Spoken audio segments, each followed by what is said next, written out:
ओम अजानुबाहवे नमः। श्री स्वामी समर्थ।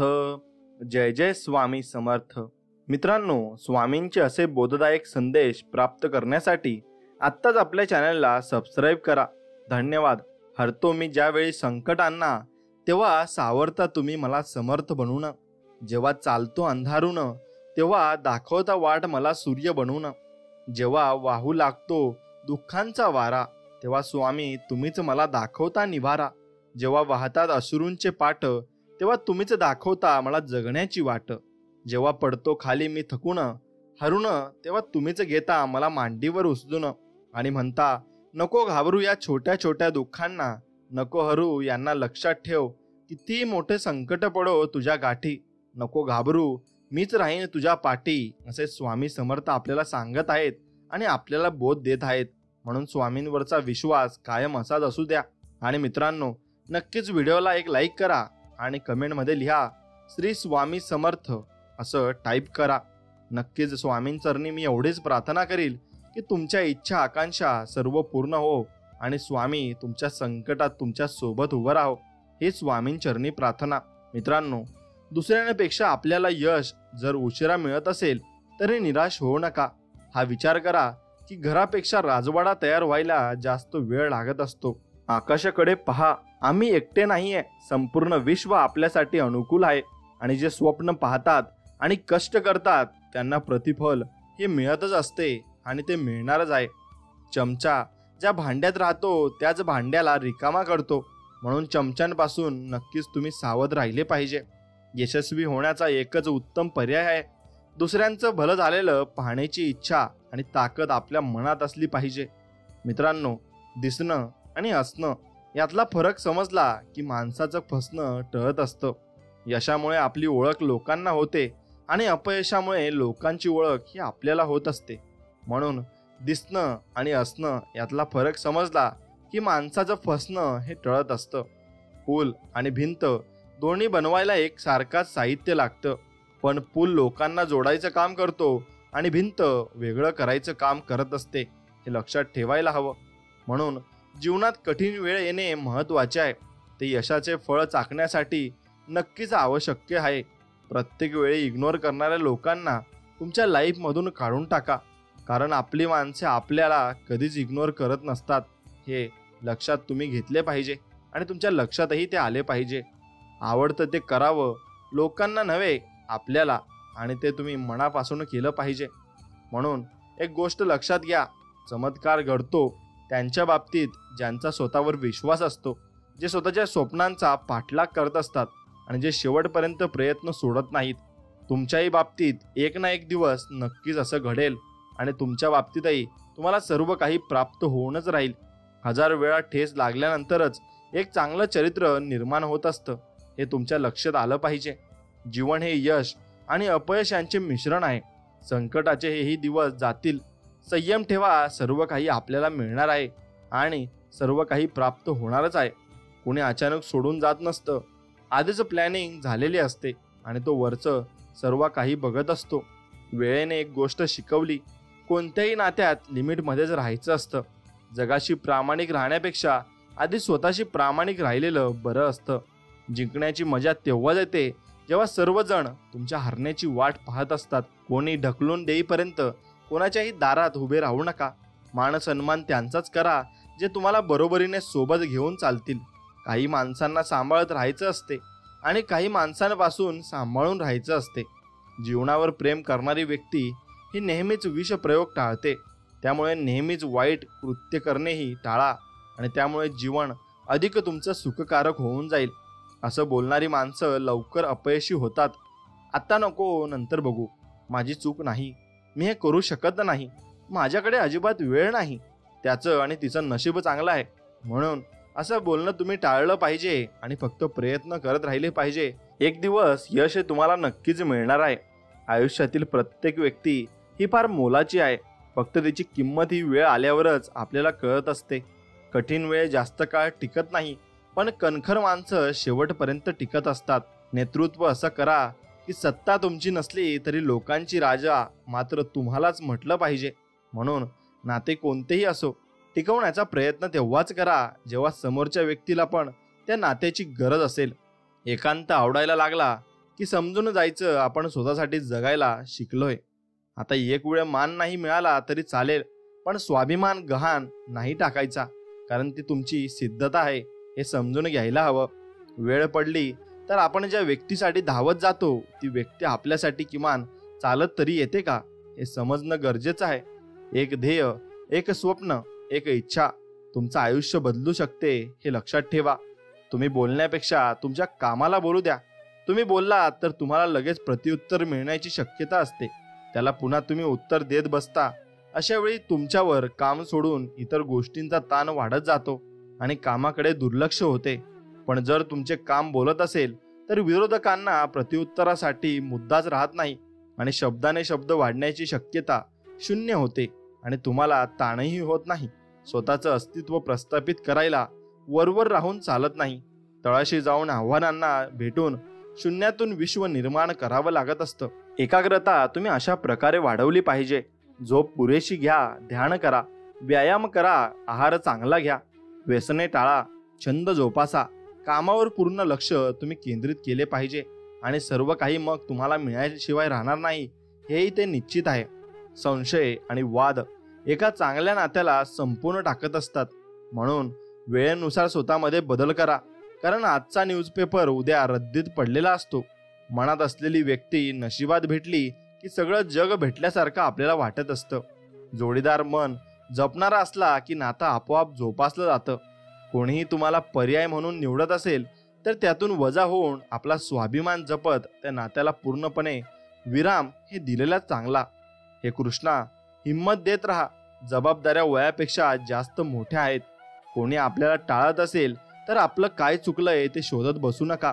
कदाचित त्यांच्या लाईफमध्येही आपली गरज संपली असेल, हेही असू शकतं. म्हणून सूर्योदयासोबत अंधाराला हटवणारा प्रकाश येतोच. फक्त रात्र संपेपर्यंत आपण धीर नक्कीच धरायला हवा हे ओळखायला हवं. न हरता, न थकता आणि न थांबता प्रयत्न करणाऱ्यांसमोर कधी कधी नशीब सुद्धा हरत असतं. हल्ली फक्त स्वतःला शोधायला वेळ लागतो, बाकी सर्व गुगलवर सापडतच असतं. म्हणून नाव आणि ओळख छोटी असली तरी चालेल, पण ती स्वतःची असली पाहिजे. आयुष्यात काही जागा रिक्त राहिल्या तरी चालतील, पण चुकीच्या माणसांचा सहवास अजिबात नको. मग एक गोष्ट लक्षात घ्या, लाचारीच्या सहवासापेक्षा स्वाभिमानी एकटेपणा कधी चांगला असतो.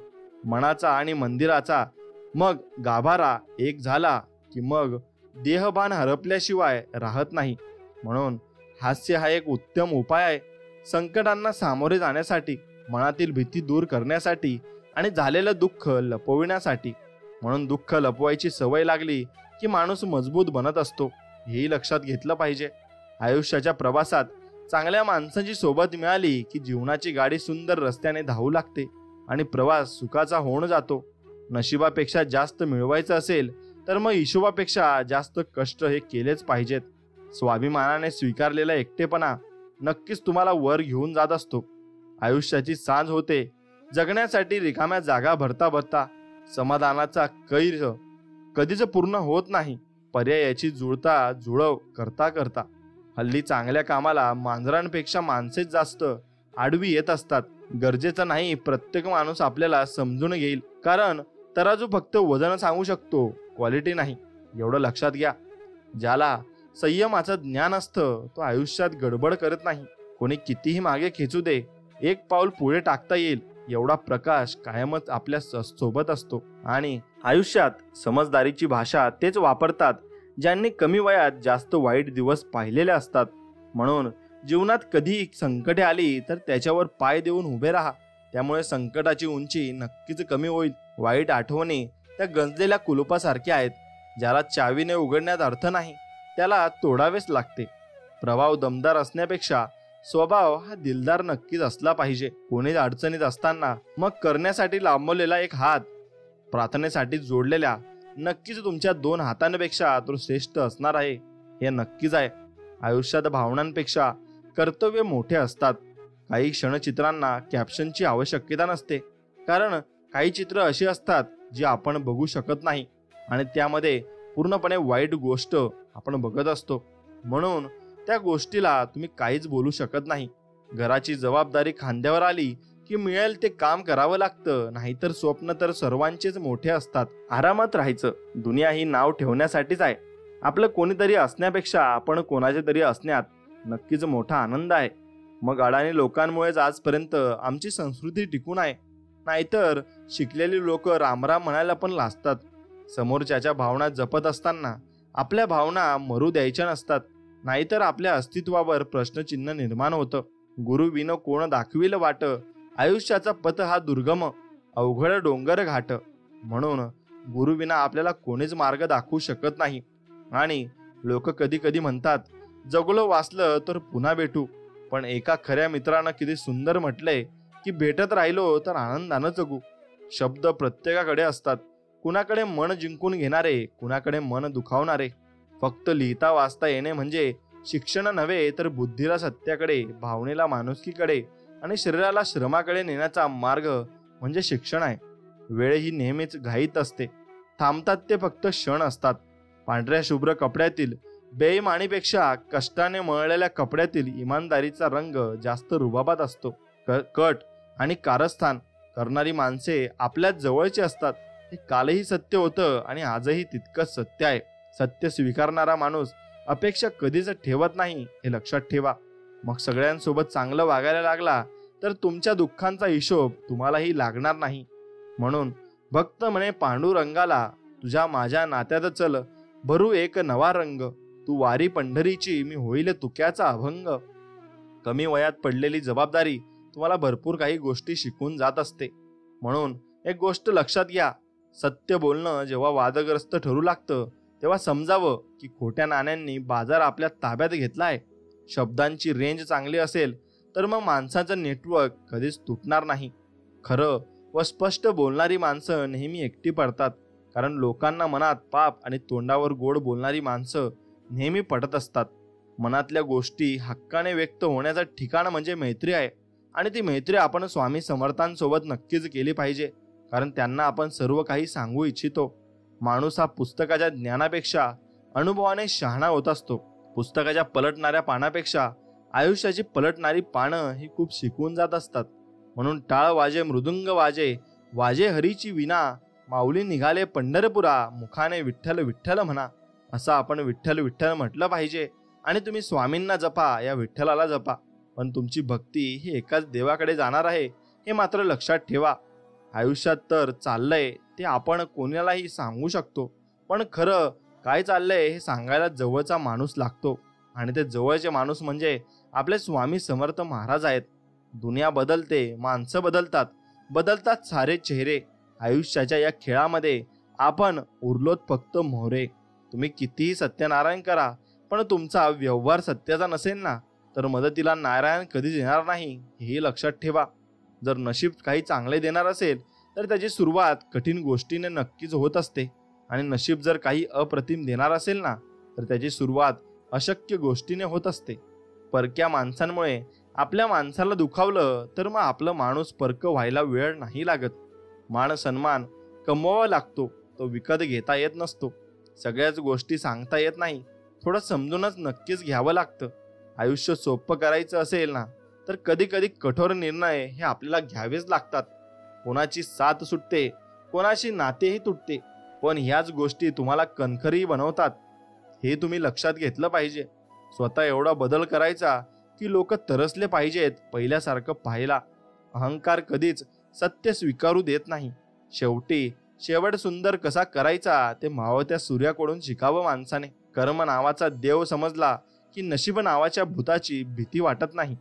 जगातलं सर्वात सुंदर नातं निवडलेल्या व्यक्तीला शेवटच्या श्वासापर्यंत निस्वार्थीपणे साथ देणं हेच खरं प्रेम असतं. आवडलेलं आणि निवडलेलं यांची जेव्हा सांगड घालता येत नाही, तेव्हाच उरचे ती फक्त तडजोड. आणि कारण आवडलेलं कधी विसरता येत नाही आणि निवडलेलं मनापासून स्वीकारताही येत नाही. आज आयुष्यात मिळणारा प्रत्येक धडा आपल्याला उद्याच्या परीक्षेसाठी तयार करत असतो. जिथे विश्वास आहे ना, तिथे पुराव्याची गरज नसते. शेवटी गीतेवर तरी कुठे श्रीकृष्णाची सही आहे. म्हणून आधार आणि उधार दोन्हींमध्ये धार आहे, कारण गरज संपल्यावर कायम देणाऱ्यालाच त्रास होत असतो. आपले दुःख मनात लपवून दुसऱ्यांना सुखी ठेवणारा एकमेव देव माणूस म्हणजे आपले वडील आहेत आणि त्यांना मनापासून आपण जपले पाहिजे. म्हणून सुंदर फक्त माणसाचा स्वभाव असतो, चेहरे वयाचे गुलाम असतात. मनुष्याच्या सर्व शक्ती या त्याने स्वतःला ओळखण्यात आहे, हे लक्षात घ्या. कडू आहे पण सत्य आहे. आयुष्यात एक वेळ सगळं काही पुन्हा मिळू शकतं, पण वेळेबरोबर हरवलेलं नातं आणि विश्वास पुन्हा मिळू शकत नाही. एवढं तुम्ही नक्कीच जाणून घेतलं पाहिजे. आयुष्यात अशा एका व्यक्तीचं असणं गरजेचं असतं, ज्याला मनाची स्थिती सांगण्यासाठी शब्दांची गरज भासणार नाही. मोठं झाल्यावर कळलं, महाग खेळणी नसतात, बालपण महाग असतं. म्हणून बालपण आपण आता देवाकडे मागत असतो, पण ते आपल्याला चुकूनही मिळणार नाही. म्हणून आपल्या स्वतःच्या चुका मुठीत झाकून लोकांकडे बोटं दाखवण्याची माणसाला फार वाईट सवय असते. एकदा का माणूस आतून तुटून स्वतःहून सावरला की तिथून पुढे आयुष्य जगताना त्याला कुणाच्या सहवासाच्या आधाराची गरज भासत नाही. हरलात तरी चालेल, फक्त जिंकणारा स्वतःहून म्हटला पाहिजे की हा खेळ आयुष्यातील सर्वात कठीण खेळ होता. अनेकदा प्रश्नांना आपण उगाच बदनाम करतो, अवघड तर उत्तरं असतात. एखाद्या जवळ आपल्या अशा आठवणी ठेवून जा की नंतर त्याच्याजवळ आपला विषय जरी निघाला ना, तर त्याच्या ओठांवर थोडंसं हसू आणि डोळ्यात थोडंसं पाणी नक्कीच आलं पाहिजे. मित्रांनो, ज्याची आयुष्याची वाट चुकली त्याला तूच दार, जो हरला जीवनात त्याचा तूच आधार, असे आपले स्वामी समर्थ आहेत. मनातलं सगळंच व्यक्त करता येतं नाही, म्हणून माणूस एकांतातही रमत असतो. सुरुवात कशी झाली यावर बऱ्याच घटनांचा शेवट हा नक्कीच अवलंबून असतो. मित्रांनो, माणूस गरिबीमुळे किंवा पैसे नसल्यामुळे कधीच खचत नाही. माणूस तेव्हाच खचून जातो जेव्हा काही लोक आपले असून सुद्धा क्षणाक्षणाला परकेपणाची जाणीव करून देत असतात. बदलत्या माणसामागे बदलता वेळ, लोक आणि अनुभव कारणीभूत ठरत असतात. नेहमी लक्षात ठेवा, आपल्याला खाली खेचणारे लोक आपल्यापेक्षा खालच्या पायरीवर असतात. हे तुम्ही नक्कीच जाणून घेतलं पाहिजे. मित्रांनो, तुम्हाला जीवनात हे एकटं राहता आलं पाहिजे. आत्ताच्या जगात हे पण एक स्किल येणं खूप गरजेचं आहे. म्हणून उजेडात नवीन माणसं आली की अंधारात साथ देणाऱ्यांचा विसर आपल्याला पडत असतो. जेव्हा चान्स मिळेल तेव्हा मनातील गोष्ट बोलून टाकायला शिका, कारण गप्प गप्प राहणाऱ्या नात्यांचा एक दिवस गुदमरून मृत्यू होऊन जात असतो. एकमेकांसारखे असणं गरजेचं नाही, एकमेकांसाठी असणं हे गरजेचं असतं. कोणाला न दुखावता जगणे याचे इतके सुंदर कर्म जगात दुसरे कोणतेच नाही. आणि ज्याला हे कळले त्याला वेगळे पुण्य कमवण्याची गरज राहत नाही. एक गोष्ट लक्षात घ्या, सुखाचं स्पेलिंग शिकण्यात माणसाचं आयुष्य निघून जातं. स्वामी म्हणतात, नाती तीच जपा जी तुम्हाला जपण्याचा प्रयत्न करत असतात. आयुष्याचा प्रवास कितीही किचकट असू द्यात, साथ देणारा जोडीदार भेटला की आयुष्य सुंदर बनतं. डोळ्यातले अश्रू डोळ्यातच जिरण्याची ताकद म्हणजे ती बापाकडे असते. भेट महत्वाची असते, कारण भेटीनंतर नातं नव्याने भरत असतं. कारणे देण्यापेक्षा स्पष्ट शब्दात नकार द्या, निदान मन तरी दुखणार नाही. म्हणून काही वेदना मुख्य असतात, व्यक्तही होत नाहीत आणि सहनही होत नाहीत. कमी वयात पडलेली जबाबदारी कायम स्वतःच्या स्वप्नांना डावलून आपल्यासाठी जगणं शिकवत असते. जीवन एक महाभारत आहे, म्हणून मित्र कर्णासारखे आणि मार्गदर्शक श्रीकृष्णासारखे निवडावे. शुद्ध अंतकरण ठेवून नाम घेतले तर भगवंताच्या कृपेचा अनुभव नक्कीच आपल्याला येईल. नामानेच अंतकरण शुद्ध होत असते. नातं पक्षासारखं असावं. दिवसभर एकमेकांवर कितीही नाराज असलो तरी संध्याकाळी पुन्हा सोबत यायचं असतं. पंगत चुकली की एक वेळ जेवण चुकते, पण संगत चुकली ना की आयुष्याची दिशा चुकत असते. म्हणून योग्य माणसं आयुष्यात असणं फार गरजेचं असतं. जर दुनिया विश्वासावर चालत असती तर बंद दरवाजाला कुलूप लावायची वेळ ही आली नसती. मग सगळ्यांसोबत चांगलं बनायला आणि वागायला लागलात तर मग तुमच्या दुःखाचा हिशोब तुम्हालाही लागणार नाही. वेळेला महत्त्व द्या, पण जिथे महत्त्व नाही तिथे वेळ वाया घालवू नका. मागे विषय निघाला की समजायचं आपण भरपूर काही पुढे चाललोय. घमंड म्हणून नाही तर कधी कधी आत्मसन्मानासाठी जीवनात काही लोकांची साथ सोडून द्यावी लागते. विचार करण्यात वेळ घालवण्यापेक्षा प्रयत्न करण्यात दिवस घालवा, कारण विचाराने माणूस खचतो आणि प्रयत्नाने माणूस मार्ग सापडत असतो. म्हणून चांगली माणसं शोधत बसण्यापेक्षा प्रत्येक माणसातला चांगुलपणा आपण शोधला पाहिजे. मनातलं वेळेवर बोलून टाकता आलं पाहिजे, नाहीतर साठलेल्या भावनांचं कर्ज फेडायला आयुष्य कमी पडत असतं. कुठूनही घसरावं माणसाने, फक्त नजरेतून घसू नये.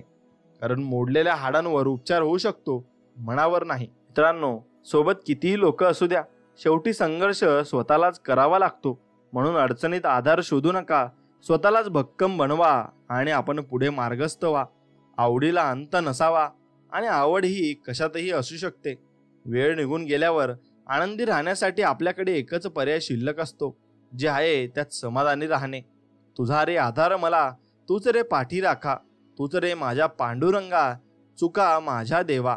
घे रे तुझ्या पोटी, तुझे नाम सदा राहो माझ्या ओठी.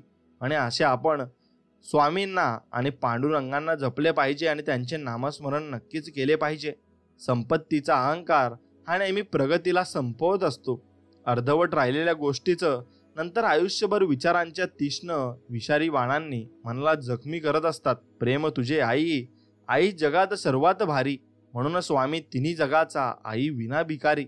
समजून घेण्याची मानसिकता ज्यांच्यात असते त्यांना गोष्टी पटवून देण्याची गरज लागत नाही.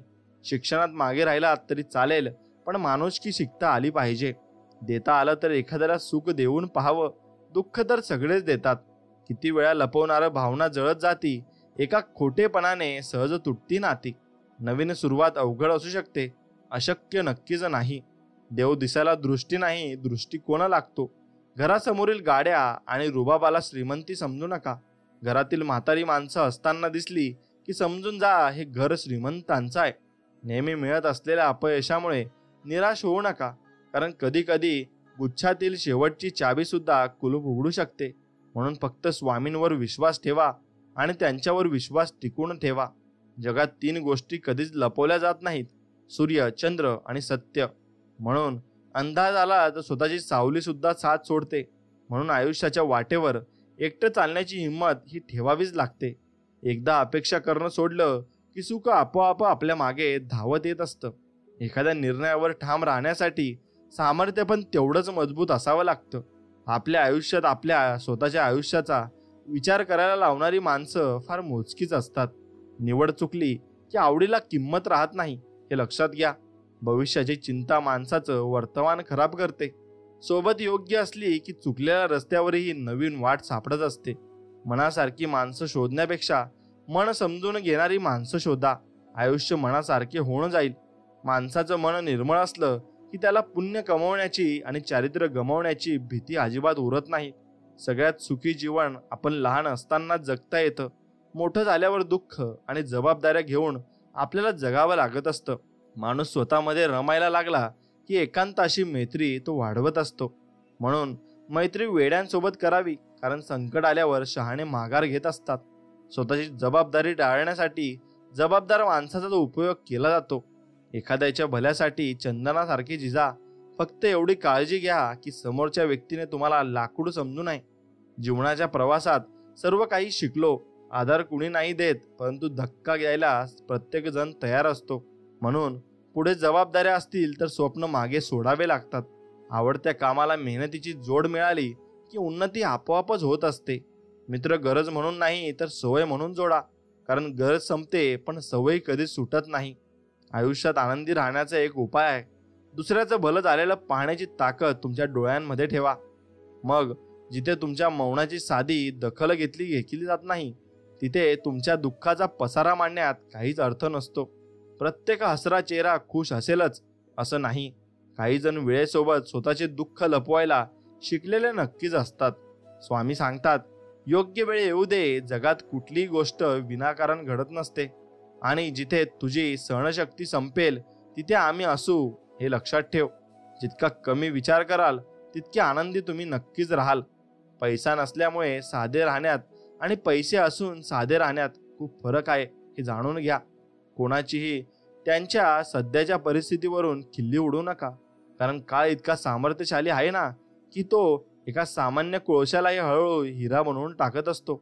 म्हणून कोणी कितीही तुला चुकीचं किंवा खोटं समजू दे, पण तू जर खरा असशील तर जोवर बसला आहे तो ना तो सगळ्यांचा हिशोब लिहित असतो आणि त्याला सगळं काही माहिती असतं. म्हणून फक्त त्याच्यावर विश्वास ठेवून चालत राहा. स्वामी सांगतात, तू कर्म करत जा अपेक्षा न ठेवता. अरे कर्म करणे तुझे कर्तव्य आहे आणि तुझ्या कर्माला योग्य ते फळ देणं ही माझी जबाबदारी आहे, असे स्वामी म्हणत आहेत.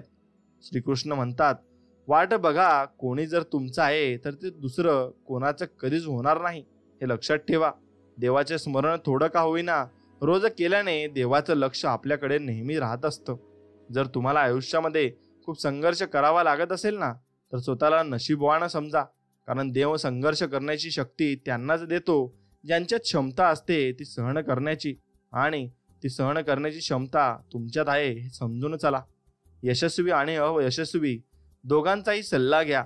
अपयशी व्यक्ती काय करू नये हे सांगतो, यशस्वी व्यक्ती काय करावं ते सांगत असतो. सगळ्यात सुखी जीवन आपण लहान असताना जगत असायचो, हे लक्षात घ्या. मन मोकळेपणाने आणि निस्वार्थ मनाने आपण जीवन जगत होतो. तुम्हाला ज्ञान किती आहे हे महत्त्वाचं असतं, तरी असलेल्या ज्ञानाचा तुम्ही योग्य वेळी योग्य त्या पद्धतीनं वापर करणं याला जास्त महत्त्व असतं. जगातील कुठल्याही तराजूत मोजता न येणारी एकमेव मोठी वस्तू म्हणजे ही माणुसकी आहे. एकमेकांसाठी काढलेला वेळ नात्यांचे आयुष्य वाढवत असतो. साधी माणसे आणि सरळ रस्ते हे प्रत्येकाला समजत नसतात. म्हणून सूर्याच्या किरणांनी ज्याप्रमाणे बर्फांच्या राशी वितळतात, त्याप्रमाणे अहंकाराच्या राशींच्या प्रेमाच्या ओलाव्याने वितळत असतात. म्हणून दुसऱ्यांच्या चुका शोधून इतरांना सांगण्यापेक्षा आपण कसे चांगले आहोत ते सांगितले तर प्रगती निश्चित होईल. मोत्याच्या हारापेक्षा घामांच्या धारांनी मनुष्य अधिक शोभून दिसत असतो. माणसानं राजहंसासारखं असावं. आपल्याला जे पटेल तेच घ्यावं, नाही ते सोडून नक्कीच द्यावं. चुका एकांतात सांगाव्यात आणि कौतुक चार चौघात करावं. नातं जास्त टिकेल हे लक्षात घ्यावं. आपलं दुःख पाहून कोणी हसले तरी चालेल, पण आपलं हसणं बघून कोणी दुःखी राहता कामा नये. स्वतःला घडवण्यात आपला वेळ खर्च करा, म्हणजे तुम्हाला इतरांना दोष द्यायला वेळच मिळणार नाही, हे लक्षात घ्या. माणसांच्या आयुष्यात दुःखापेक्षा सुख जास्त असते, पण त्याला आकाशापेक्षा चमकणाऱ्या विजामध्येच जास्त इंटरेस्ट असतो. स्वामी म्हणतात, स्वतःच्या कर्मावर आणि प्रामाणिकपणावर विश्वास ठेव. योग्य वेळ आली ना की एवढं भेटेल ना की मागायला काहीच उरणार नाही. मातीतला ओलावा तसं झाडांची मुळं पकडून ठेवतो, तसं शब्दातील गोडवा माणसांची नातं हे जपून ठेवत असतो. कुणी चोरू शकत नाही ना, अशी संपत्ती कमवण्याचा तुम्ही नक्कीच प्रयत्न केला पाहिजे. माणसाचं छोटं दुःख जगाच्या मोठ्या दुःखात मिसळून गेलं की त्याला सुखाची चव येते. निंदेला घाबरून आपलं ध्येय सोडू नका, कारण ध्येय साध्य होताच निंदा करणाऱ्यांची मतं ही नक्कीच बदलत असतात आणि ती मनापासून बदलत असतात. सोबत त्यांनाच घेऊन फिरा जे तुमचा गैरहजेरीत पण तुमची बाजू मांडतील. चेहरा हा आपल्या व्यक्तिमत्वाचा आरसा असतो. चुकीचा व्यवहार माणसं तोडतो, म्हणून तो सत्याने आणि सन्मानाने करा.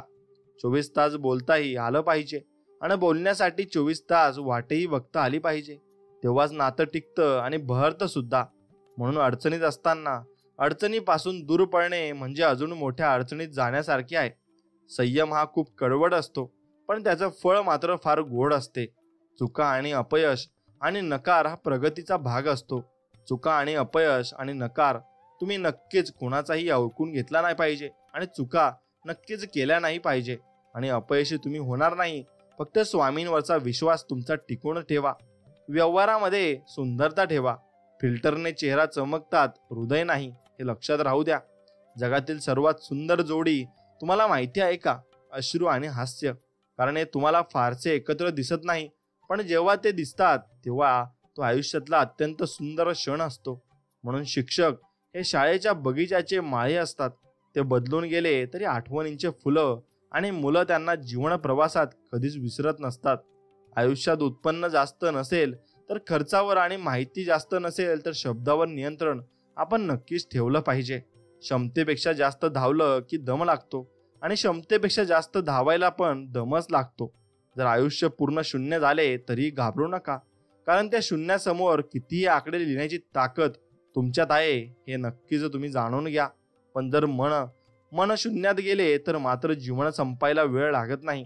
डोकं शांत असेल तर निर्णय चुकत नाही, पण भाषा गोड असेल तर माणसंही तुटत नाही. जगातलं सर्वात चांगलं नातं तेच असतं जिथे एक स्मित हास्य आणि एक छोटी क्षमा यामुळे जीवन पूर्वीसारखं होऊन जाईल. प्रत्येक गोष्ट मनासारखी होत नसते, म्हणून सुखापेक्षा समाधान शोधा. आयुष्य आनंदात जाईल. दुःख कवटाळत बसू नका, ते विसरा आणि सदैव हसत राहा. एवढंच तुम्ही केलं पाहिजे. शरीराला आकार देणारा कुंभार म्हणजे व्यायाम. पैशाने मिळवलेल्या प्रेमापेक्षा रक्ताच्या नात्याचे रेशमी प्रेमपाश हे अधिक लवचिक असतात हे आपण जाणून घेतलं पाहिजे. म्हणून मित्रांनो, तुम्ही कधीही प्रत्येकजण सर्व धर्म समभाव वृत्तीने वागले तरच समाजाचे चित्र बदलता येईल हे नक्की मात्र आहे. म्हणून एक गोष्ट लक्षात ठेवा, कष्टार्जित धनाला कधी मरण नाही. आणि कष्ट करत राहा आणि सुखासुखी तुम्ही धन मिळवत राहा. एक गोष्ट, सुखात वाटेकरी खूपच असतात, दुःखात जो वाटेकरी असतो तोच आपला खरा मित्र असतो हे ओळखायला शिका. जीवन हे सुख व दुःख यांचा संगम आहे हे तुम्ही ओळखायला नक्की शिकले पाहिजे. आणि मित्रांनो, एक गोष्ट लक्षात घ्या, स्वामींवरचा विश्वास असाच तुम्ही कायम टिकून राहू द्या आणि असाच विश्वास स्वामींवर ठेवा. नक्कीच तुम्ही कमेंटमध्ये टाईप करा, श्री स्वामी समर्थ, जय जय स्वामी समर्थ, आणि व्हिडिओला एक लाईक नक्कीच करा.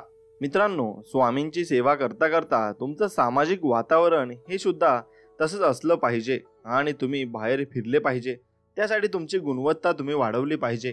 मग तुमचं सामाजिक वातावरण उच्च प्रतीचं करण्यासाठी काही सोप्या कृती तुम्ही नक्कीच केल्या पाहिजे. त्या म्हणजे नव्या नव्या गटांमध्ये वावरा आणि तुमचं सामाजिक वातावरण एका लहानशा गटापुरतं मर्यादित करण्यामुळे तोच्चोपणा, निरसपणा आणि असमाधान निर्माण होतं. आणि तितकीच महत्त्वाची गोष्ट म्हणजे यश प्राप्तीचा जो कार्यक्रम तुम्ही हाती घेतला आहे त्याच्यानुसार लोकांना जाणण्यामध्ये तुम्ही बाकबतगार होणं आवश्यक आहे. आणि माणसं समजण्यासाठी एक लहानसा गट फक्त अभ्यासणं म्हणजे एक छोटीशी हस्तपुस्तिका वाचून गणितावर प्रभुत्व मिळवण्याचा प्रयत्न करण्यासारखा आहे. नवे मित्र जोडा, नव्या गटांमध्ये प्रवेश मिळवा, तुमचं सामाजिक वर्तुळ मोठं करा. शेवटी कुठल्याही गोष्टींसारखंच माणसातलं वैविध्यही मजा आणतं आणि तुमच्या अनुभवाच्या कक्षा रुंदावतात. आता मनासाठी हे एक उत्तम अन्न आहे. आता 2 म्हणजे तुमच्यापेक्षा वेगळी मतं असलेले मित्रमैत्रिणी आवर्जून निवडा. आणि आजच्या नवीन युगामध्ये संकुचित व्यक्तीला स्थान नाही. जबाबदारी व पद या कुठल्याही गोष्टींच्या दोन्ही बाजू बघू शकणाऱ्या माणसांकडे आपणाहून तुम्ही चालत येतात. आणि तुम्ही एक राजकीय पक्षाच्या विचाराचे आणि भरपूर काही गोष्टी असाल, पण तर प्रयत्नपूर्वक दुसऱ्या पक्षाचे अनुयायी असलेल्या लोकांची मैत्री जोडा आणि विविध धार्मियांची मैत्री करा, विरुद्ध बाजूशी मित्रत्व करा. फक्त हे करताना त्या व्यक्तीमध्ये खरोखर आणि योग्य क्षमता असल्याची खात्री मात्र नक्कीच तुम्ही केली पाहिजे. क्षुल्लक आणि बिनमहत्वाच्या गोष्टींमध्ये अडकून न बसणारे मित्र जरूर निवडा. आणि तुमचे विचार आणि तुमचं बोलणं यामध्ये रस न घेता तुमच्याकडे कोणकोणत्या वस्तू आहेत किंवा तुमचं घर किती मोठं आहे वा लहान आहे याकडे लक्ष असणारे लोक शुद्र मामूली असतात. आणि तुमच्या मानसिक वातावरणाबद्दल जागरूक राहा. सकारात्मक गोष्टींकडे पाहणारे, तुम्ही प्रगती करावी असं मनापासून वाटणारेच मित्र जवळ करा. तुमच्या योजना आणि आदर्शांवर प्रोत्साहनाची फुंकर घालणाऱ्या मित्रमैत्रिणींचा शोध घ्या. हे न करता शूद्र विचारांच्या लोकांच्या व जर तुम्ही मित्र म्हणून जवळ केलं तर हळूहळू तुम्ही देखील शूद्र विचार करायला लागाल. मग शरीराला अपाय करणाऱ्या विषाबद्दल आपण फार जागरूक असतो. अन्नातून विष बाधा होऊ नये म्हणून यावत सगळी उपहारगृहे आणि खानावळी काळजी घेत असतात. अशी एखादी जरी घटना घडली तर आपल्या उपहारगृहात वा खानावळीत कुणीच फिरकणार नाही हे त्या लोकांना माहिती असतं. शेकडो प्रकारच्या विषबाधांपासून लोकांच्या संरक्षणार्थ अनेक कायदे बनवले गेलेले आहेत. आणि लहान मुलांच्या हातात लागू नये म्हणून विषारी द्रव्यांच्या बाटल्या आपल्या फार उंचीवर फळीवर ठेवतो. विषबाधा होऊ नये यासाठी वाटेल त्या थराला आपण जातो आणि ही गोष्ट चांगलीच आहे. पण एक खूप जहाल विषाचा प्रकारही आहे. विचार विष किंवा मग भाषेत उन्ह धुणं काढणं आणि शारीरिक विषापेक्षा विचार विष 2 प्रकारे वेगळं असतं. एक म्हणजे ते शरीराऐवजी मनामध्ये भिनतं आणि दुसरं म्हणजे ते जास्त सूक्ष्मपणे कार्य करणार असतं. ज्या व्यक्तीवर या विषाचा प्रयोग होत असतो तिला सहसा ते कळतही नाही. सूक्ष्मपणे कार्य करत असाल मग तरी विषार विष आणि जे विचार करणारं विष असतं ना ते मोठ्या गोष्टी साध्य करत असतं. छोट्या व बिनमहत्वाच्या गोष्टींवर लक्ष देण्यास भाग पाडून त्या आपल्या विचारांना क्षुद्र करून टाकतं. हे विष सत्याच्या व अपलापावर आधारित असल्यामुळे इतर लोकांबद्दल आपण जे विचार करत असतो त्या विचारांना जे कसेही वेडेवाकडे आणि भ्रष्ट करून टाकतं. एवढंच नव्हे तर ज्या व्यक्तीबद्दल तिच्या माघारी आपण चर्चा केली ती आपल्या समोर आल्यावर हे विष आपल्यात कानाकोंडेपणाही निर्माण करतं आणि आपली ही अवस्था आपल्या वागण्या बोलण्यात लगेच दिसून येते. विचारविश म्हणजे 0% योग्य आणि 100% अयोग्य विचार करणं होय. आणि बहुतेकांचा सर्वसामान्य मतप्रवाह काही असला तरी अशा गप्पा हा काही फक्त स्त्रियांचाच गुणविशेष आहे असं नाही. प्रत्येक पुरुष सुद्धा रोज कमीत अधिक विषारी वातावरणात जगत असतो. साहेबांची आर्थिक वा इतर लफडी पुढे येण्यासाठी कुणीतरी खेळत असलेलं राजकारण, अमक्याची बदली होणार की नाही, तमक्याला मिळणारे विशेष फायदे त्याला का मिळतात, वरच्या लोकांनी नवीन माणसाला का आणून बसवलं, इतर विषयांवर पुरुषांची मग दररोज अगणित गप्पा झडत असतात. आणि अशा गप्पा सहसा पुढील प्रमाणे वाक्यांनी सुरू होतात. मी ऐकलंय की मला त्याचं आश्चर्य वाटत नाही. हे होणारच होतं. आणि अर्थात हे आपल्या तुझ्या माझ्यातच बरं का. मग आपल्या मानसिक वातावरणाचा एक मोठा भाग म्हणजे संभाषण आहे. आणि काही संभाषण ही चांगल्या स्वरूपाची असतात. ती आपला उत्साह वाढवतात. ती संभाषणं वसंतातली कोळी ऊन अंगावर घेत फिरल्यासारखी आल्हाददायक वाटणारी असतात. काही संभाषणं आपल्याला जमिनीपासून 2 अंगुळ वर चालायला लावणारी, जिथं मया प्रकारची असतात. आणि पण इतर काही संभाषणं मात्र विषारी, किरणोत्सर्गी, ढगांमधून चालत जाण्याचा अनुभव घेणारी आणि देणारी असतात. ती तुमची गळचेपी करतात, तुम्हाला आजारी असल्यासारखं वाटायला लावणारी असतात आणि तुम्हाला पराभूत करणारी असतात. वर उल्लेख केलेल्या फालतू गप्पा म्हणजे इतर लोकांबद्दल नकारात्मक चर्चा करणं. या विषाचं भक्ष्य असणाऱ्या व्यक्तीला त्यातच आनंद वाटायला सुरुवात होते. इतरांबद्दल नकारात्मक बोलण्यातून एक प्रकारचा जहरी आसुरी आनंद त्याला मिळायला लागतो. आणि असं करण्यामुळे यशस्वी लोकांना आपण आवडेन असे होतो आणि त्यांच्या दृष्टीनं आपली विश्वासार्हता कमी होते. आणि हे त्याला कळतच नाही.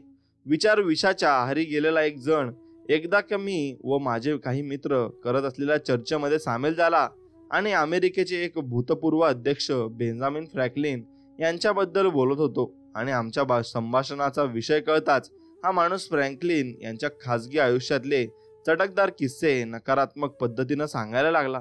आता बेंजामिन फ्रँकलिन हे काही बाबतीत एक नमुनेदार व्यक्ती होते. आणि 18व्या शतकात लपडी कुलगंडी भानगडी छापणारं मासिक असतं तर त्यामध्ये त्याविषयीची छापलंही गेलं असतं. पण यामध्ये तथ्य असू शकतं.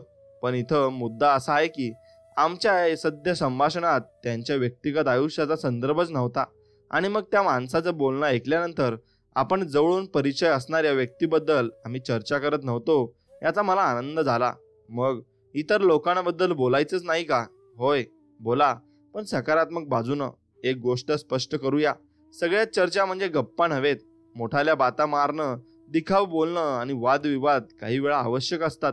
या गोष्टी विधायक असतील तर त्या उपयोगी ठरतात. फालतू गप्पा मारण्याकडे तुमचा कल आहे का हे तपासून बघण्यासाठी खालील चाचणी तुम्ही नक्कीच करू शकता. मी इतर लोकांबद्दल कंड्या पिकवतो का? इतरांबद्दल मी नेहमी चांगलं बोलतो का? एखाद्या भानगडीविषयी ऐकायला मला आवडतं का? इतरांबद्दल मत बनवताना मी सत्याचा आधार घेतो का? अफवा घेऊन माझ्याकडे येण्यासाठी मी इतरांना प्रोत्साहन देतो का? मग कुणाला सांगू नकोस अशा शब्दांनी मी माझं संभाषण सुरू करतो का? मग खाजगी गोष्टी मी खाजगीच ठेवतो का? आणि इतरांबद्दल मी जे बोलतो त्याबद्दल मला अपराधी वाटतं का? या प्रश्नांची योग्य उत्तरं सर्व ज्ञानात आहेत. आणि शेजारच्याला घरातलं टेबल, खुर्च्या आदी सामान एक कुऱ्हाड घेऊन तोडून मोडून टाकण्यानं तुम्हाला घरातलं सामान चांगलं दिसणार नाही. तत्वतच दुसऱ्या माणसावर शाब्दिक हत्यारं चालवण्यानं तुम्ही किंवा मी अधिक चांगले ठरणार नाही. यावर विचार करा. उच्चतेची कास धरा हा तुम्ही करत असलेल्या कुठल्याही गोष्टींमध्ये पाळण्याचा एक सर्वोत्तम नियम आहे. तुम्ही विकत घेत असलेल्या वस्तू वा सेवा यांच्या खरेदीमध्येही हा नियम पाळला पाहिजे. पैसा वाचवायचा आणि घालवताना रुपये घालवायचे असं तुमचं झाल्याचं एक उदाहरण सांगा. असं मी एकदा एका प्रशिक्षणार्थ्याच्या गटाला विचारलं. त्यातून उच्चतेचा आग्रह धरण्याची निर्विवाद असलेली महती मला त्यांना पटवून द्यायची होती. त्यांनी दिलेल्या उत्तरांचे हे काही नमुने पहा. मी एकदा एका साध्याशा दुकानातून एक कमी किमतीचा शर्ट घेतला होता. आपल्याला तो किफायतशीर पडला असं मला वाटत होतं, पण तो शर्ट अगदीच टाकाऊ निघाला. माझ्या कारमध्ये एका सुटा भाग टाकणं आवश्यक होतं. त्यासाठी अधिकृत विक्रेत्यांकडे जाण्याऐवजी मी एका गल्लीतल्या गॅरेजमध्ये माझी गाडी घेऊन गेलो आणि अधिकृत विक्रेत्यांपेक्षा त्यानं मला $25 कमी लावले. हा सुटा भाग त्यानंतर 1800 मैल प्रवास होईपर्यंतच टिकला आणि त्यानंतर त्या मेकॅनिकला तो दुरुस्त करताना आल्यामुळे मला अधिकृत विक्रेत्यांकडून पुन्हा तो नव्यानं घ्यावा लागला. पैसे वाचवण्याचे म्हणून कित्येक महिने मी एका स्वस्त खानावळीत जेवत असते. ती खानवळ स्वच्छ नव्हती, तिथलं जेवणही चांगलं नव्हतं आणि सेवा तर जणू मग विचारूच नका, मिळतच नव्हती. आणि तिथं जेवणारे लोकही खालच्या वर्गातले आणि सामान्य होते. एके दिवशी माझ्या एका मित्रानं गावातल्या एका उच्च प्रतीच्या उपाहारगृहात मला आग्रह करून जेवायला नेलं. त्यानं आणि मी फकड असं जेवण मागवलं आणि आम्हाला तिथं जे काही मिळालं त्यानं मी तर थक्कच झालो. चांगलं अन्न, तत्पर सेवा, चांगलं वातावरण आणि हे सर्व माझ्या स्वस्तातल्या खानावळीतला देत असलेल्या पैशांपेक्षा थोड्याच अधिक पैशात. यातून मी एकच मोठा धडा शिकलो. आणखी असे अनेक प्रसंग त्या प्रशिक्षणार्थ्यांनी सांगितले. कमी फी आकारणारा चार्टर्ड अकाउंटंट निवडल्यामुळे एकाला आयकर खात्याच्या चौकशीला तोंड द्यावं लागलं होतं, तर असाच स्वस्त डॉक्टर शोधल्यामुळे पूर्णतः चुकीचं निदान ऐकायला मिळालं होतं. घरदुरुस्ती, हॉटेल्स आणि इतर काही वस्तू व सेवांच्या बाबीतले आपले हे अनुभवही इतर प्रशिक्षणार्थ्यांनी सांगितले आहे. पण मला उच्च दर्जाच्या गोष्टी परवडत नाही ही तक्रार मी पुष्कळ वेळा ऐकतो. यावर एक अगदी साधं उत्तर म्हणजे दुसऱ्या कुठल्या मार्गाने जाणं सुद्धा तुम्हाला परवडणार नाही. दीर्घ पल्ल्याचा विचार करता उच्च दर्जाच्या गोष्टींना परवडणारी आणि पडणारी किंमत दुय्यम दर्जाच्या गोष्टींपेक्षा कमीच ठरते हे मात्र नक्की आहे. त्याशिवाय मोजक्या पण उत्तम प्रकारच्या गोष्टी असणं हे भरपूर प्रमाणात पण हलक्या दर्जाच्या गोष्टी असण्यापेक्षा केव्हाही चांगलंच आहे. उदाहरणार्थ, उत्तम दर्जाच्या बुटांचा एक जोड घेणं हलक्या दर्जाचे 3 जोड घेण्यापेक्षा केव्हाही परवडतं. कळत न कळत का होईना पण लोक तुमच्या दर्जाचं मूल्यमापन करत असतात आणि त्यामुळे उच्च दर्जाचा शोध घेण्याची वृत्ती तपासा आणि जोपासा. त्याचं फायद्याचं होतो आणि मग दुय्यम दर्जाच्या गोष्टींपेक्षा जास्त नव्हे तर कमीच पैसे त्यासाठी खर्च होत असतात. तुम्हाला यशस्वी करणाऱ्या वातावरणात तुम्ही राहा. एक म्हणजे तुमच्या वातावरणाबाबत सजग राहा. शारीरिक खाद्य ज्याप्रमाणे शरीराला घडवतं त्याचप्रमाणे मानसिक खाद्य मनाला घडवत असतं. 2 म्हणजे तुमच्या वातावरणाला तुमच्या विरुद्ध नव्हे तर तुमच्या बाजूनं कामाला लावा आणि दबाव शक्तींना नकारात्मक तू हे करू शकणार नाहीस म्हणणाऱ्या लोकांना बळी पडून पराभूतासारखा विचार करू नका. खुज्या विचारांच्या लोकांना तुमचे पाय ओढू देऊ नका. तुमच्या पडण्यामध्ये मत्सरी लोकांना आनंद मिळत असतो, त्यांना असा आनंद नक्कीच तुम्ही मिळवून देऊ नका. यशस्वी लोकांनाच फक्त सल्ला विचारा. तुमचं भविष्य महत्वाचं आहे. स्वतः अपयशी असणाऱ्या फुकटच्या सल्लागारांच्या हाती ते सोपवण्याचा धोका पत्करू नका. भरपूर मानसिक सूर्यप्रकाश मिळवा. नवनव्या गटांमध्ये सामील व्हा. करण्यासाठी नवनव्या आणि उत्साह वाढवणाऱ्या गोष्टींचा शोध घ्या. तुमच्या वातावरणातून विचार विशाला हद्दपार करा. नकारात्मक गप्पांमधून दूर राहा. इतर लोकांबद्दल बोला पण सकारात्मकच बोला. तुमच्या प्रत्येकच गोष्टीत उच्च दर्जाची कास धरा आणि दुसऱ्या कुठल्याही मार्गानं जाणं तुम्हाला परवडणार नाही हे लक्षात घ्या आणि घेत चला. तुमच्या मनोभूमिकांना तुमच्या साथीला द्या. आता तुम्ही मनकवडे आहात का? तुम्हाला वाटतं त्यापेक्षा समोरच्याचं मन जाणणं सोपं असतं. तुम्हाला कदाचित याची जाणीव नसेल पण रोजचं तुम्ही मग लोकांच्या मनातल्या गोष्टी ओळखता असता आणि तेही तुमचं मन जाणून घेत असतात. मग हे मनातल्या हे आपण कसं करतो, आपण हे करतो ते मनोभूमिकेच्या मूल्यांकनातून आपण हे आपोआप आणि नकळतच करत असतो. अनेक वर्षापूर्वी प्रेम व्यक्त करण्यासाठी भाषेची गरज नसते या अर्थाचं एक गाणं अमेरिकेतील एक प्रसिद्ध गायक बिंग क्रॉम्बी यानं गायलं होतं आणि ते खूपच लोकप्रिय झालं होतं. उपयोजित मानसशास्त्रावरचं एक अख्खं पुस्तकच या गाण्याच्या ओळीमध्ये सामावलेलं आहे. आणि प्रेम व्यक्त करण्यासाठीची भाषा माहीत असणं खरंच आवश्यक नसतं. ज्यानं प्रेम केलं आहे त्याला विचारा, तुम्हाला आवडतोस किंवा तुम्हाला अजिबात आवडत नाहीस, तू महत्वाचा माणूस आहेस किंवा नाहीस. मला तुझा मत्सर वाटतो असं म्हणण्यालाही भाषेची गरज नसते. मला माझं काम आवडतं, मला कंटाळा आलाय, मला भूक लागली आहे हे सांगायलाही शब्दांची गरज नसते. लोक आवाज न करताही बोलत असतात. आपण काय विचार करतो आहोत हे आपल्या कृतींमधून दिसून येतं. मनोभूमिका या मनासमोर धरलेल्या आरशासारख्या असतात. त्या विचारांचं प्रतिबिंब दाखवतात. समोर बसलेल्या माणसाचं मन तुम्ही जाणून घेऊ शकता आणि त्यांच्या चेहऱ्यावरचे हावभाव आणि वागण्या बोलण्याच्या ढंगावरून त्यांच्या कामाविषयीचा त्यांच्या भावना कशा प्रकारच्या आहेत हे तुम्हाला जाणवतं. विक्रेते, विद्यार्थी, नवरे आणि बायका अशा कुणाचंही मन तुम्ही वाचू शकता नव्हे, तुम्ही वाचतच असता. वर्षानुवर्ष लोकप्रिय असणारे सिनेमे व नाटकांमधून काम करणारे अभिनेते आणि अभिनेत्री हे खरं तर एका अर्थी अभिनय करतच नसतात. ते ज्या भूमिका करत असतात ते पात्र म्हणजेच आपण आहोत असं त्यांना वाटत असतं आणि मग त्या पात्रांप्रमाणेच ते विचार करत असतात. आणि अशा वागण्यातून त्यांची स्वतःची ओळखच ते विसरायला लावत असतात. त्यांना तसं करणं आवश्यक असतं, अन्यथा ते कृत्रिम आणि बेगडीय वाटतील आणि मग त्यांचा भाव आणि त्यांना असलेली मागणी कमी होईल. मनोभूमिका फक्त आपल्या मनाचं प्रतिबिंबच दाखवत नाही, तर त्याही पुढे जाऊन आपल्या मनाचा आवाजही त्या परावर्तित करत असतात. आणि गुड मॉर्निंग हे कंपनीचं ऑफिस आहे हे बोलणारी स्वागतिका फक्त तिच्या कंपनीचं नावच सांगत नाही. या 5 शब्दांमध्ये तुम्ही मला चांगले वाटता, तुम्ही आलात याचा मला आनंद झालेला आहे, तुम्ही एक महत्वाची व्यक्ती आहात असं मला वाटतं, मला माझं काम आवडतं, एवढं सगळं ती सांगत असते. पण अगदी तेच शब्द वापरून दुसरी एखादी स्वागतिका, तुम्ही माझं लक्ष विचलित केलं आहे, तुम्ही कशाला आलात असं, मला माझ्या कामाचा कंटाळा आलेला आहे आणि मला त्रास देणारे लोक मला आवडत नाही असाही संदेश तुमच्यापर्यंत पोहोचू शकते. मग हावभाव आणि आवाजाचा पोत व त्यावरील चढ उतारांवरून आपण समोरच्याच्या मनोभूमिका वाचत असतो. कारण बोलण्याच्या भाषेचा शोध मानवाच्या दूरवरच्या इतिहासामध्ये तुलनेनं अगदी अलीकडचा आहे.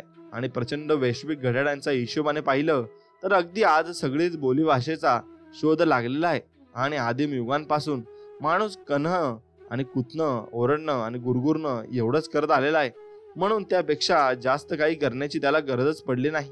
याचा अर्थ लाखो शेकडो वर्षे एक मानव दुसऱ्या मानवाशी संवाद करण्यासाठी आपलं शरीर, चेहऱ्यावरील हावभाव आणि विविध प्रकारच्या आवाजांचा उपयोग करत असे, शब्दांचा नाही. आणि आजही इतर लोक व वस्तूंबद्दलच्या आपल्या मनोभूमिका व भावना व्यक्त करण्यासाठी आपण तेच करतो आहोत. आपल्याजवळ प्रत्यक्ष स्पर्शाव्यतिरिक्त तान्ह्या बाळाशी संवाद साधण्याचा एकमेव मार्ग शारीरिक हालचाली आहे आणि चेहऱ्यावरील हावभाव आहे. आणि आवाज हा तर आहेच, आणि त्यातली कृत्रिमता ओळखण्याची विलक्षण क्षमता त्या युवलाच्या जिवलीतही आहे. मग नेतृत्व या विषयातील अमेरिकेतील एक लहान महान अधिकारी व्यक्ती म्हणजे प्राध्यापक एरविन शेल. ते म्हणतात, यश मिळवण्याकरता योग्य त्या सोयी सुविधा आणि क्षमता यापेक्षा अधिक काहीतरी लागतं. आणि हे निसंशय हा जो मधला दुवा पूरक घटक आहे तो म्हणजे मनोभूमिका वा मानसिकता असं आपण म्हणू शकू. याबद्दल माझी खात्री पटत चाललेली आहे. आपली मानसिकता योग्य असेल तर आपल्या क्षमता सर्वोच्च व परिणामकारकता गाठत असतात. आणि मग याचे चांगले परिणाम आपोआप आपण घडून येतात. आणि मानसिकतेमुळे फरक नक्कीच पडतो. योग्य मानसिकता असलेले विक्रेते त्यांची विक्री उद्दिष्ट पूर्ण करतात आणि योग्य मानसिकता असलेले विद्यार्थी परीक्षांमध्ये उच्च श्रेणी मिळवतात. योग्य मानसिकता सुखी वैवाहिक जीवनाचा मार्ग व सुखर करते आणि लोकांशी परिणामकारकरित्या व्यवहार करण्यात तुम्हाला मदत करणारी आणि तुमच्यातील नेतृत्व गुणांचा विकास साधण्यामध्ये सहाय्यभूत ठरवणारी योग्य मानसिकताच असते. आणि प्रत्येकच परिस्थिती वा प्रसंगांमध्ये योग्य मानसिकता तुम्हाला यश मिळवून देऊ शकते. पुढील 3 मनोभूमिका विकसित करा आणि तुम्ही जे काही कराल त्यात त्यांना तुमच्या बाजूनं कार्य करण्यास लावा. मला चालना मिळाली आहे ही मनोभूमिका, तुम्ही महत्वाचे आहात ही मनोभूमिका, आधी सेवा ही मनोभूमिका. आता हे कसं ते पाहू. बऱ्याच वर्षापूर्वी मी एक नूतन कॉलेज कुमार असताना, असं लेखक म्हणत असतात, मी अमेरिकेचा इतिहास या विषयाला प्रवेश घेतला होता. मला तेव्हाचा तो वर्ग अगदी चांगला लक्षात आहे. तो लक्षात राहण्याचं कारण अमेरिकेचा इतिहास खूप चांगला शिकायला मिळाला. आणि हे नाही, त्याचं कारण आहे त्या वर्गात यशस्वी जीवनाचं एक मूलभूत तत्व मी एका विचित्र प्रकारे शिकलो. तत्व म्हणजे इतरांना चालना देण्यासाठी तुम्ही आधी स्वतःला चालना देणं आवश्यक आहे. आणि आमच्या इतिहासाच्या वर्गात खूप मुलं मुली होती. हातानं वार घेण्यासाठी वापरतात तशा पंख्यांच्या आकाराच्या एका मोठ्या खोलीत हा वर्ग भरत असे. पण आम्हाला हा विषय शिकवणारे आमचे मध्यमवयीन आणि विद्वान प्राध्यापक महोदय मात्र एका अगतिज आणि चैतन्यहीन व्यक्तिमत्व होते.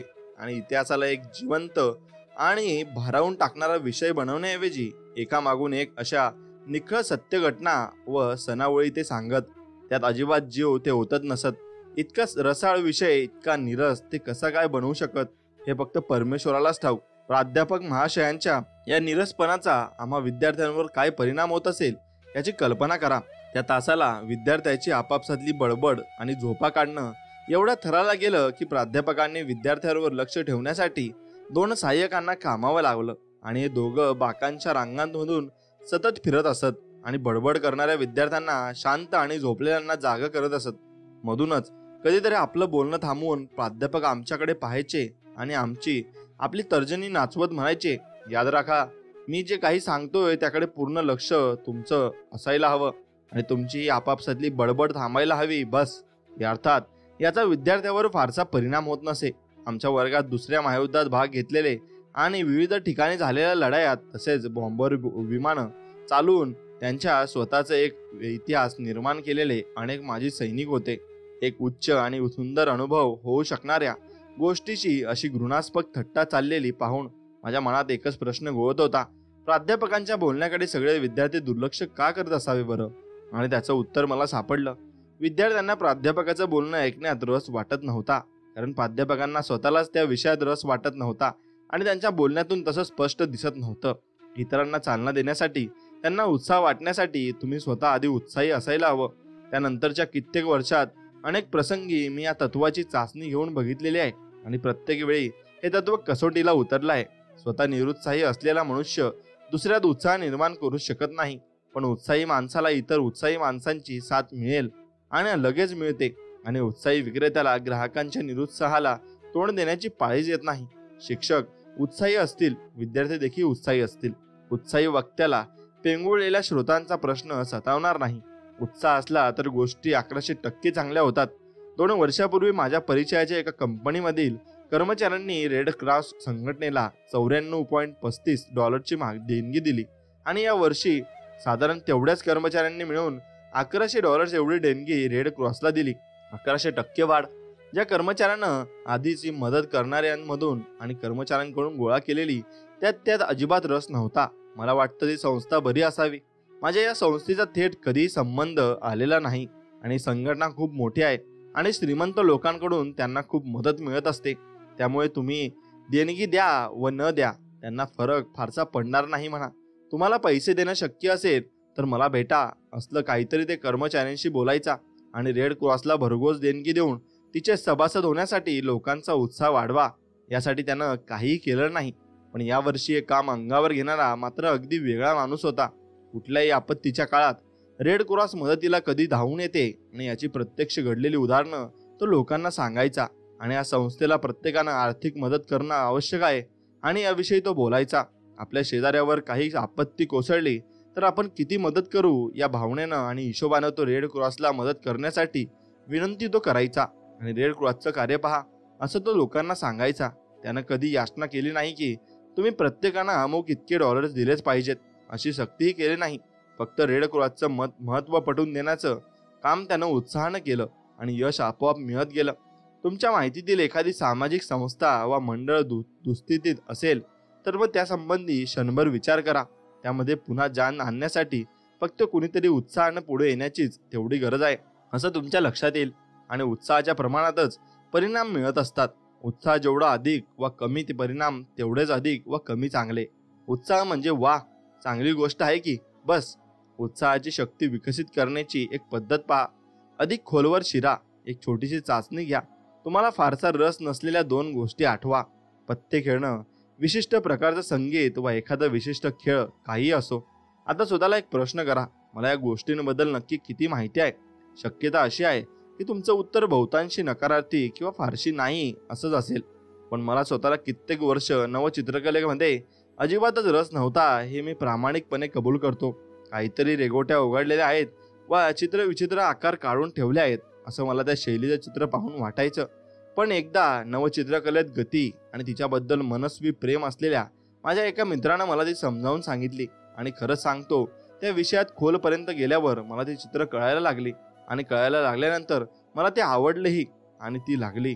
आणि या प्रयोगातून उत्साह वाढवण्यासाठीच आणखी एक महत्त्वाचं तत्व मिळतं आणि ते म्हणजे उत्साह निर्माण होण्यासाठी तुम्हाला रस नसलेल्या गोष्टींबद्दल अधिक माहिती मिळवा. आता तुम्हाला मधमाशांमध्ये मुळी सुद्धा रस नसेल, पण तुम्ही जर त्यांचा अभ्यास केलात, त्यांचा उपयोग काय, त्या कशा थव्यानं एकत्र राहतात, त्यांचं प्रजोत्पादन कसं होतं आणि विविध ऋतूंमध्ये त्या कुठे राहतात इत्यादी इत्यादी शक्य तेवढी माहिती मिळवतील. नंतर लवकरच तुम्हाला त्याचा रस निर्माण झालेला आढळेल.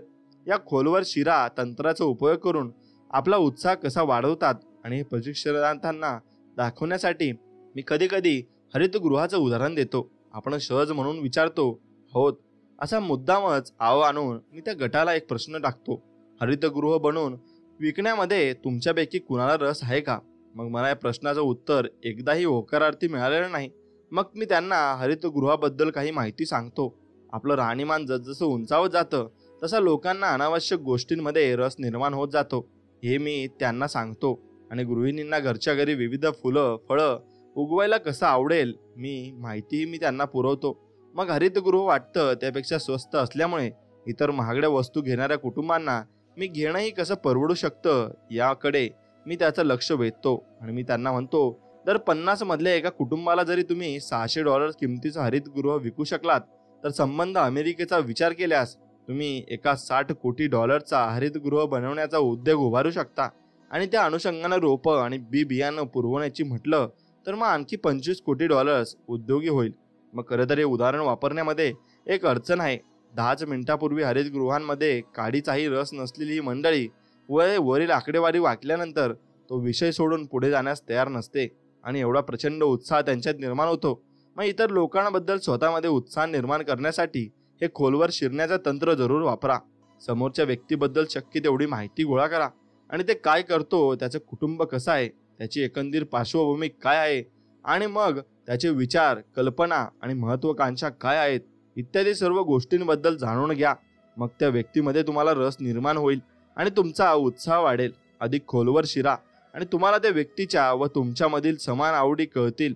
आणि खोलवर शिरा सरते शेवटी तुम्हाला एका आकर्षक व्यक्तिमत्वाचा शोध लागेल. नवी ठिकाणं व जागांबद्दल उत्साह निर्माण करण्यामध्ये सुद्धा खोलवर शिरण्याच्या तंत्राचा उपयोग होतो. काही वर्षापूर्वी माझ्या काही तरुण मित्रांनी हे डेट्रॉईट हे मोठं शहर सोडून मध्य फ्लोरिडामधल्या एका छोट्याशा गावात जायचं ठरवलं आणि मग त्यांनी त्यांची घरं विकली, उद्योग व्यवसाय बंद केले आणि मित्रमंडळी व परिचितांचा निरोप घेऊन ते डेट्रॉईटमधून बाहेर पडले. 6 आठवड्यात ते डेट्रॉईटला परतले. त्यांच्या परतण्याचा या निर्णयाचा त्यांच्या नोकरी धंद्याशी काही संबंध नव्हता. त्यांच्याच शब्दात सांगायचं तर आम्हाला लहान गावात राहणं जमलंच नाही. शिवाय आमची मित्रमंडळी सगळी इथं डेट्रॉईटमध्ये परत येणं आमच्यासाठी आवश्यक ठरलं. या लोकांशी नंतर एकदा बोलत असताना फ्लोरिडातील ते छोटं गाव त्यांना का आवडलं नाही याचं खरं कारण मला कळलं. तिथल्या आपल्या छोट्याशा वास्तव्यात त्यांनी तिथल्या समाज जीवनाचा वरवरचा भागच तेवढा लक्षात घेतला होता. त्या गावाचा इतिहास, भविष्यातल्या योजना आणि लोक एवढंच त्यांनी पाहिलं. शरीरात फ्लोरिडात असले तरी मनाने ते डेट्रॉईटलाच होते. कंपनीत पाठवत असूनही आपलं गाव सोडून इतरत्र जाण्याची इच्छा नसल्यामुळे अनेकांच्या कारकिर्दीत वादळ निर्माण होत असतं. आणि अशा कित्येक अधिकारी, अभियंते आणि विक्रेत्यांशी मी स्वतः बोललेलो आहे. आणि हे शहर सोडून इतर कुठल्याही ठिकाणी जाण्याची मी कल्पना सुद्धा करू शकत नाही. हे वाक्य आपण कितीदा तरी ऐकतो. मग नव्या जागी जाण्याबद्दल उत्साह निर्माण करण्याचा एक मार्ग आहे. त्या गावच्या समाज जीवनामध्ये खोलवर शिरण्याचा निर्धार करा. बस तिथल्या जीवनाबद्दल जेवढी माहिती गोळा करता येईल तेवढी करा. तिथल्या लोकांमध्ये मिसळा आणि अगदी पहिल्या दिवसापासून आपण त्या गावाचे नागरिक आहोत असं वाटून घ्या आणि तसा विचार करा. हे केलं तर तुम्हाला त्या नव्या वातावरणाबद्दल उत्साह वाटायला लागेल. आणि मोठ्या कंपन्यांच्या रोख्यांमध्ये आजकाल कोट्यावधी लोक गुंतवणूक करत असतात, पण शेअर बाजार व त्यांच्या व्यवहारामध्ये अजिबात रस नसलेले लोक कोटींच्या घरात आहेत.